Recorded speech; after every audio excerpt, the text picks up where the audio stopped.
Okay, good afternoon. This is the House Appropriations Committee. It is Tuesday, March 10th, 2026. It's just after 3 o'clock in the afternoon, and we're back as a committee to talk a little bit about the budget. We've had some bills. We have more bills coming. And I just wanted to chat with you a little bit quickly about the budget process and prioritizing, because it's actually going to work a little differently this year. And it's one of those things where everything changes from minute to minute. But last year, the process was that we had sort of the governor's wish list and we had everybody else's wish list. And we said, if you want to get something on everybody else, you have to take from the governor's wish list. There's not a lot in what the governor has at the moment this year. So what I'm proposing that we do this year is we're going to still have spreadsheets. James will be here with a little bit of an updated one, and we'll get pretty much final ones tomorrow. But I want to get you started thinking about it today. And he'll also have a spreadsheet which he'll send electronically, but we'll hand you, so don't leave today before you have all this stuff. What I'm going to ask you to do is prioritize from $0 to $5 million, if that's what we have, because I'm still not sure what exactly we're going to have. Okay, so up to $5 million, what are those priorities? I assume those would be your first priorities if we only have $5 million. Then $5 to $10 million, and then $10 to $15 million. And that's as far as I'm willing to look at this. That might still be pushing it, but at any rate, that's what we're going to do. 3 chunks of $5 million each. If you only have $5 million, how do you want to spend the money? How would you propose to spend the money? If we have 10, assuming the first 5 are still your first 5, what are your next 5 million? And then if we have 15, what are your next 5 million? Okay. And I'd like to get this back from you either Thursday afternoon or Friday morning, but we're going to have time for you to do stuff. So like, you don't have to be up till midnight to do this, but we'll be in the building and we'll have breaks. We have bills that we're looking at, but we aren't filled up. Our days in this committee looking at bills are not filled up. So we'll have time to do this. So we'll keep checking in and see how people are doing, and we'll be around for questions, but that's kind of what we're thinking about for how to go about it this year. Martin? So we're thinking about 5, 10, or 15. Yeah. Above what the governor has recommended? Yes. Unless there's something that you think that there is in there that you want to pull out of the governor's, you're welcome to pull out of the governor's as well. But assume that the governor's budget there, and he's calculated what the revenue is and what the expenses are and the reversions and the transfers and all that. Yeah. Right. And got down to the bottom line. Yeah. Well, he spent all the money. Right. The one-time money that he's got, we also do have the one-time list. So you can pull stuff off the one-time list as well and say, don't really want to do that, because that's actually part of what we should be looking at anyway. There may be things on that one-time list that we are not in agreement with and would rather not spend the money. There just isn't a lot on that part of the list. Right. No, there's right there. Right. So that's fair game. Okay. Actually, the whole budget's fair game. Right. It's not just this part. So, and we can still look for reversions. We have, we're all checking out some of those. I will say the dispatch one we're not going to do. What, Robin? There was one for dispatch for $10 million.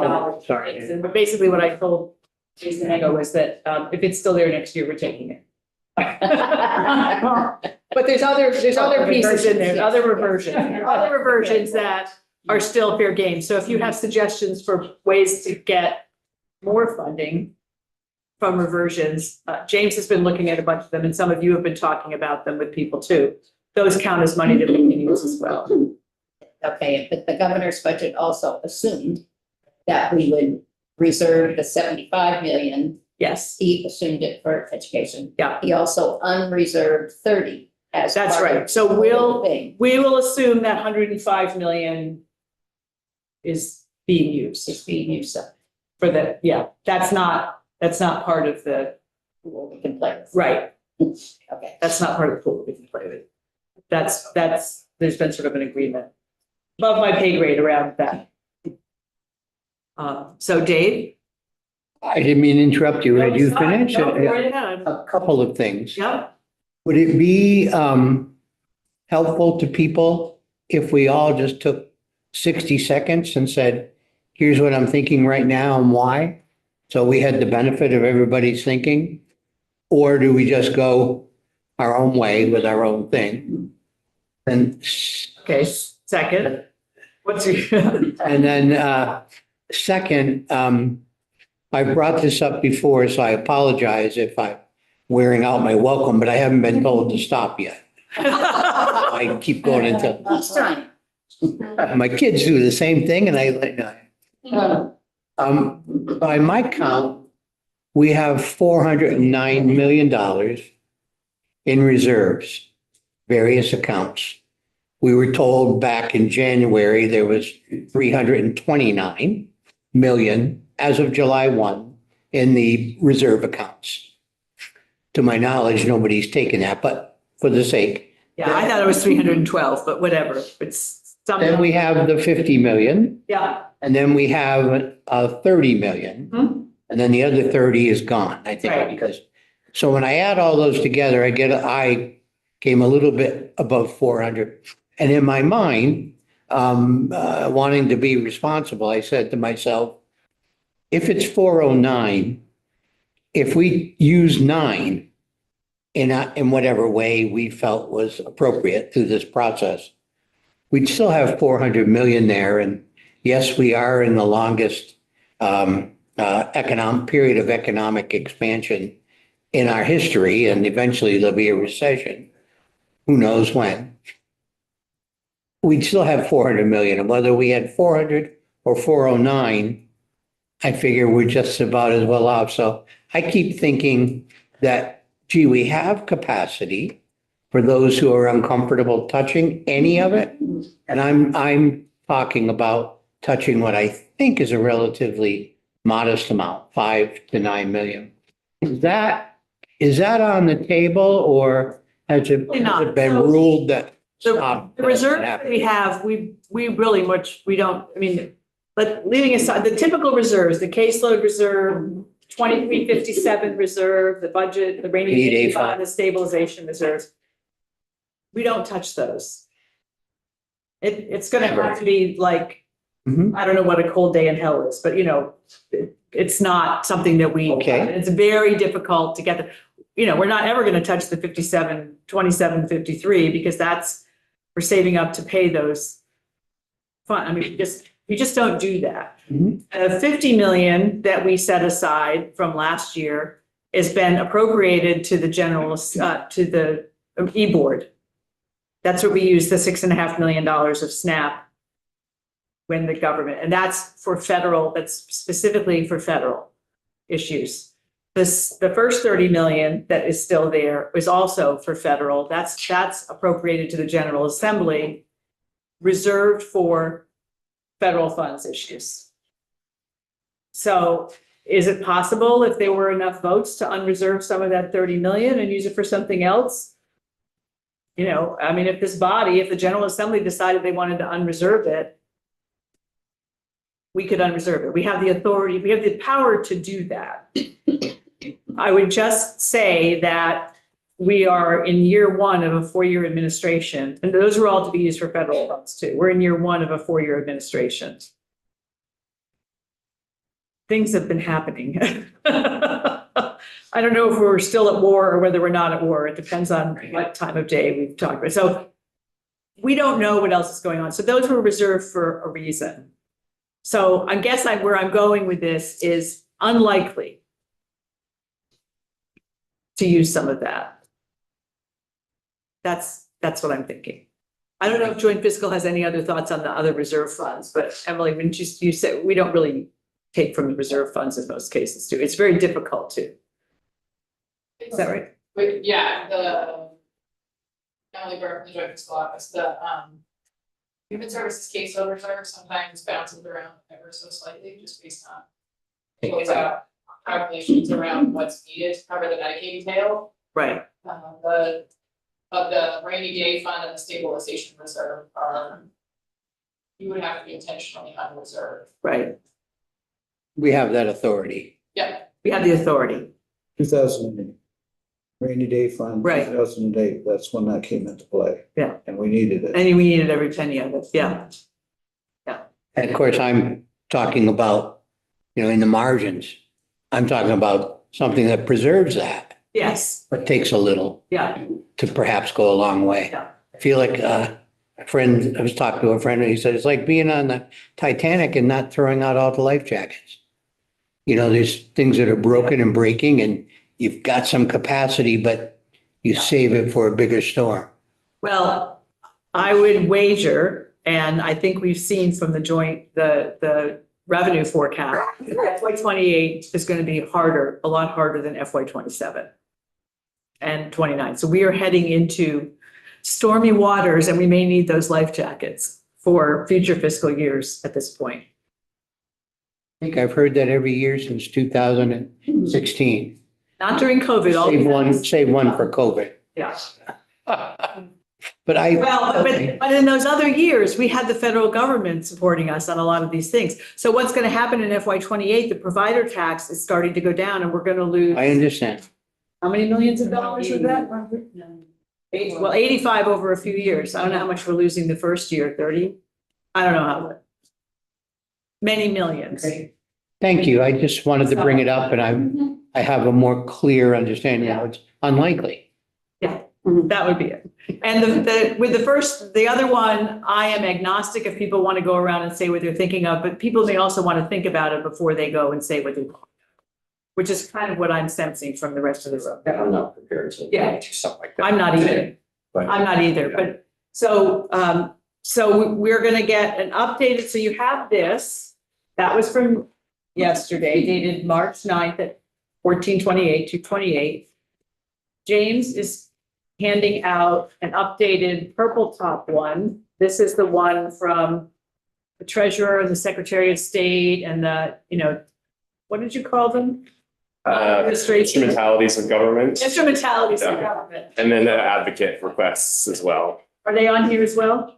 No, that's a different one. The one I'm passing out will have our instrumentalities of government, for lack of a better word, and our advocate or like outside of government requests from the public hearings. Okay, from the Yeah, and public. then from oral, from Okay. written testimony that we've received as well. Okay, So I'm passing around just the pink and green one for now, to start. Yeah, sure. which takes the place of this one? Got that yesterday. No, this is the committee one. Yep, and then I have a separate table Okay. for the committee letters. I met with James Duffy, joint fiscal officer. Apologies. Thank you. Anyone not get one of these? This is a different one, the second one you just gave me. One table has been passed out so far, and that is the table showing above GovRec budget requests from departments, agencies, other state offices, as well as advocate and external to government budget requests. Pink on the left, green on the right Correct. is what, And these are all things you've seen before and also beginning on page 2, you will also see requests received from your fellow legislators through the legislative public hearing. Apologies for the overrun. so what we don't have on this is the bills, Yes, the bills are coming to you all tomorrow. right? And do we have, and we don't have the committees, we have an old committees one. I have an updated committee one for you, having sat down with AHS this morning to talk about the Healthcare and Human Services Committee letters. I have not yet updated the committee recommendations spreadsheet to include Health and Human Services. That being said, it does include the 2 small suggestions from House Ways and Means, as well as healthcare, which I don't think you all had yesterday. So if you'd like, Madam Chair, it's not the final committee recommendations, but I As do long have. as everything is time stamped and dated. Okay, great. So I'll go ahead and pass that around. Pass those out, but no, we're gonna get another one, so. And none of these yet have all the bills that are coming out there. We have a tracking that the clerk puts together for us. And so tomorrow, James is gonna come back with updated spreadsheets that'll also include bills. Wait, About government shutdown. I'm sorry. We're gonna have a big sheet like last year with the governor's recommended, these Well, layered on. so last year we had these spreadsheets and then we also had the governor's wish list, which he had a lot of one-time money, which we don't have this year. We do have we already have those spreadsheets. that Emily gave us before our meeting break. We have the list of the one-times, we have the base. We have the transfers and reversions. So all of those documents you actually already have. And so for you all tomorrow, Madam Chair and committee members, you will have one stapled handout. I promise it will be one, and it will have all of those 5 buckets: the governor's one-times, the committee recommendations above GovRec, government instrumentality requests above GovRec. As the information has changed, the formatting just becomes too cumbersome to keep on one sheet, but the final version that you all receive tomorrow for your prioritization exercise purposes Yeah. will have everything in one package for you. Okay, and we're also gonna give you, if not today, tomorrow, your own worksheet. That'll have 0 to 5, 5 to 10, 10 to 15, with the formula at the bottom. So at the moment, it'll say 0, you can handwrite them in, but when you type them in, it will add it up as you go along. So you'll know when you've hit your 5 million. You've got a computer template. It's a template. Really good. Fancy. Yeah, well, I like spreadsheets. I've done AI pretty soon. I don't not use AI, but for this, we need to actually do our own. Have to do our own. And so I just thought, Madam Chair, if you'd like, I could run through some of the updates that have been made since we last reviewed this information. And while we're doing that, please feel free to stop me with any specific questions that come up. Are these on our webpage? No, they need to be emailed to Dave. They're not gonna go on our committee page.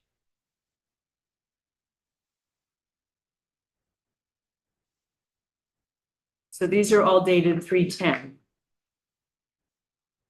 And I will, the digital copy of this will be in your email, so. Does anybody need the pink and green one? I seem to have 2 extra copies. Yeah.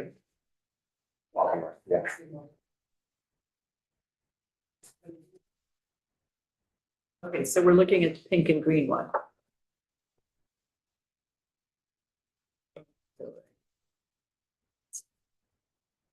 What I do.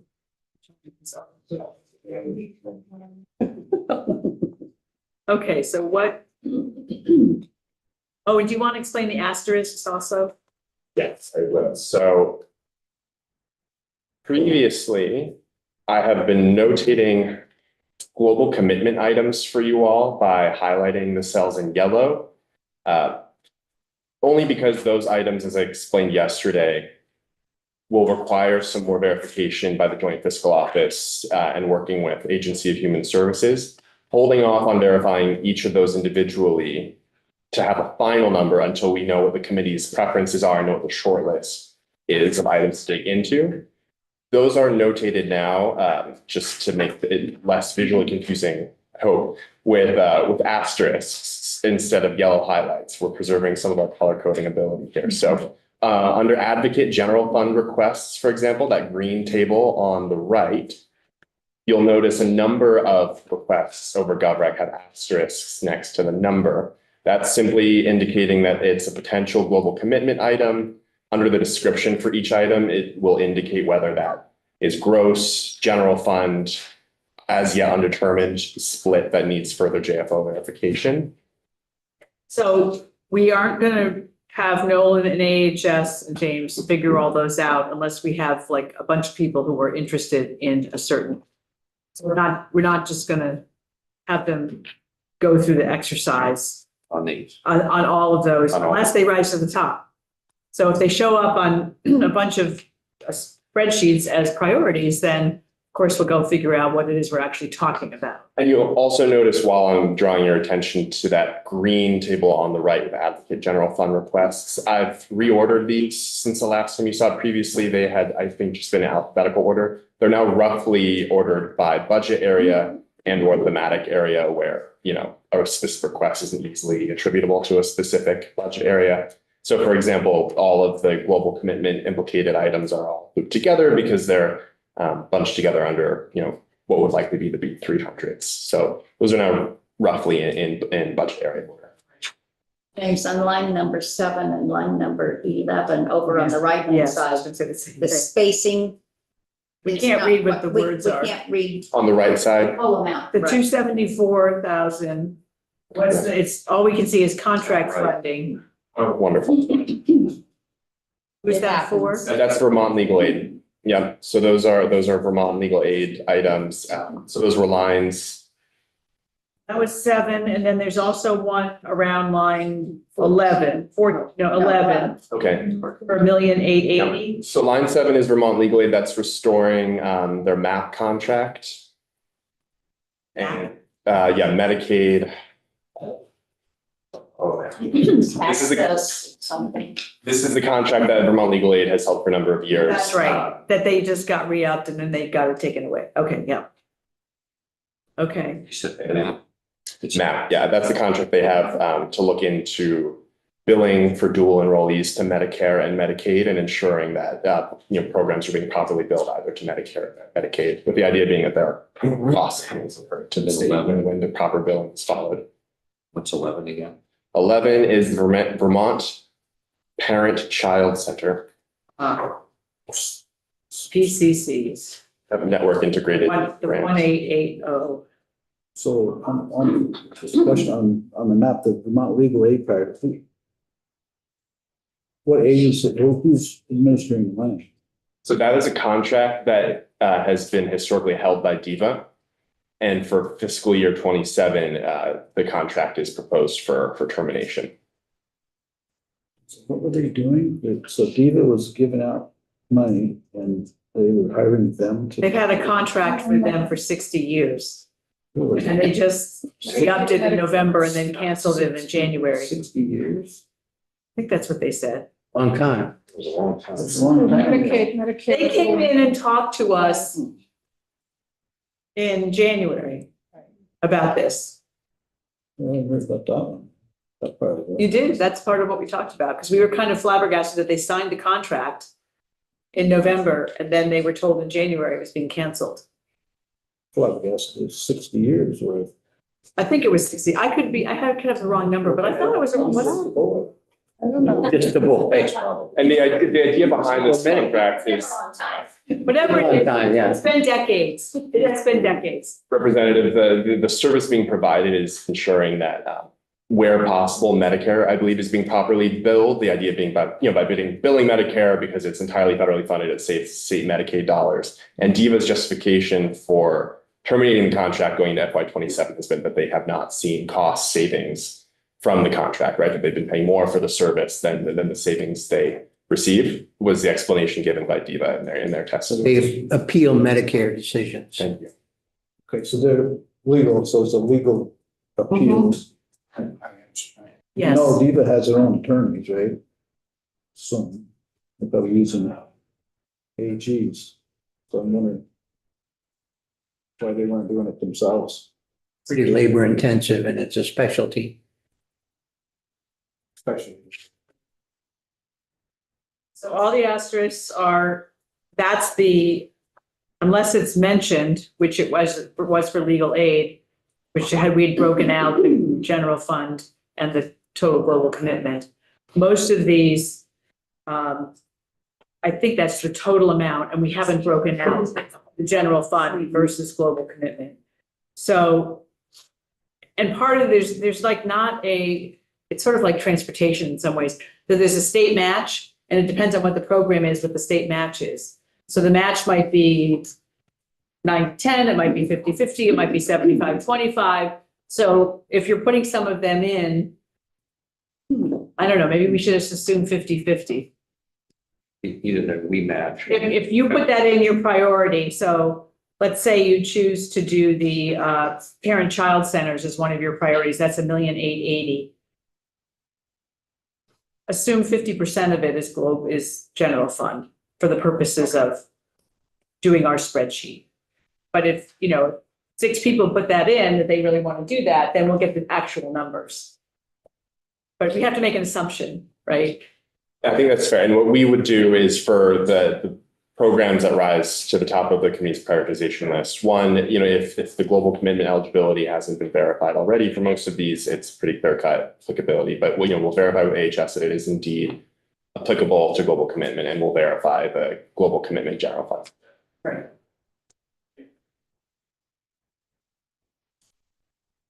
So the green ones on the right, if you're not sure more about them, these were mostly from our public hearing and written testimony. So that is on our committee page. You can go and look up the testimony. So if you want to know more detail, as we've done in the past, we're putting enough down so you can say, oh yeah, that's Meals on Wheels. Oh yeah, that's whatever. But if you want more detail, then And I also say for those items under the green column, feel free to email me as well, because if you need more detail, because many of these received multiple pieces of testimony.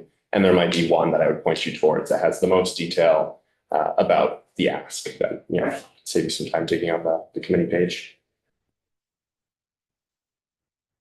so at the moment we have 2 new spreadsheets. Right, that cover most of it. We'll get the rest of it tomorrow. That's correct. The worksheet for everybody, we have those? Yeah, did I send that email out? Sorry, I'm sitting in the chair here trying to email you all. I have physical copies for you all, and I will email them digital as well. Okay. So what you received yesterday, we weren't here. Is that what you sent us in an email?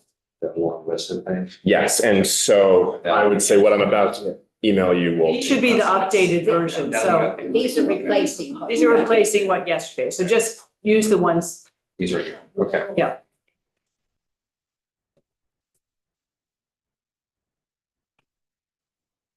And you can make this bigger on your computer.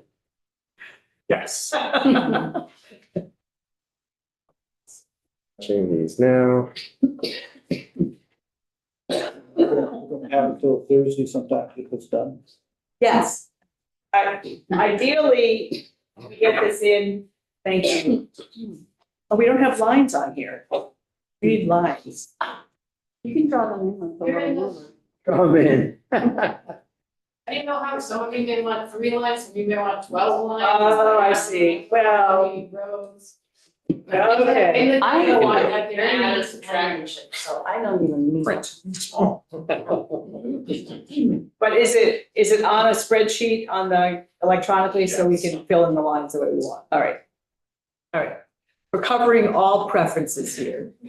Thank you. The digital copies are in your inboxes.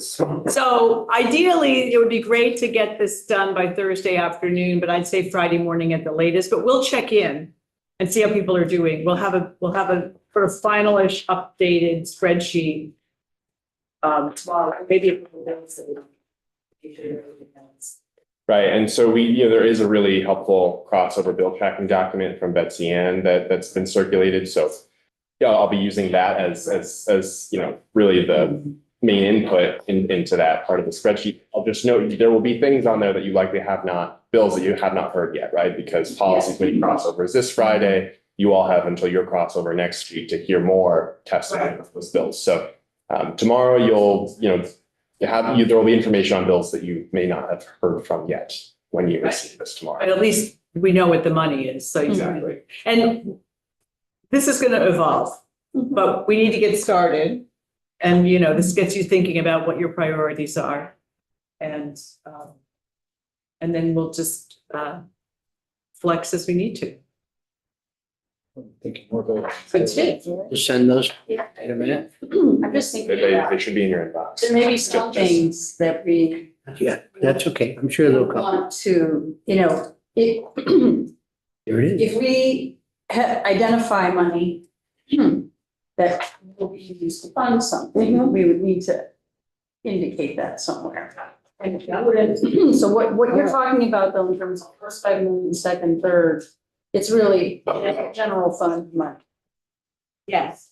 And Yes. so those of us who can find other sources of money to pay for certain things. Right. Yes, can indicate that somewhere though on the sheet there. Right, if you find a reversion that's gonna work, we could have a section at the bottom where you say, I want to take this reversion for $400,000 and spend it on this bill. Yeah. Right, but I think